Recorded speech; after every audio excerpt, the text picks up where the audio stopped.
ഇബ്ലീസ് ലഅനത്തുല്ലാഹി അലൈഹി പേടിച്ച് കരഞ്ഞുകൊണ്ടോടുന്ന 2-3 സമയങ്ങൾ.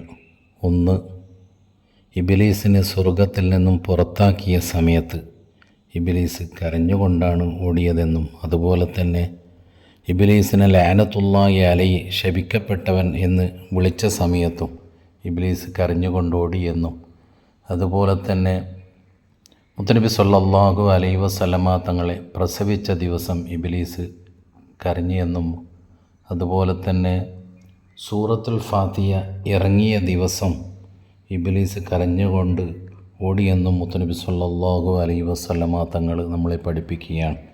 ഏത് സ്ഥലത്തും ഏത് സമയത്തും ഫാത്തിഹ ഓതിക്കൊണ്ടിരുന്നാൽ ഇബ്ലീസ് ആ ഓതിയ വ്യക്തിയെ ശല്യം ചെയ്യുകയില്ല എന്നും മുത്തനബി സല്ലല്ലാഹു അലൈഹി വസല്ലമ തങ്ങൾ നമ്മളെ പഠിപ്പിക്കുന്നു. അസ്സലാമു അലൈക്കും വറഹ്മത്തുള്ളാഹി.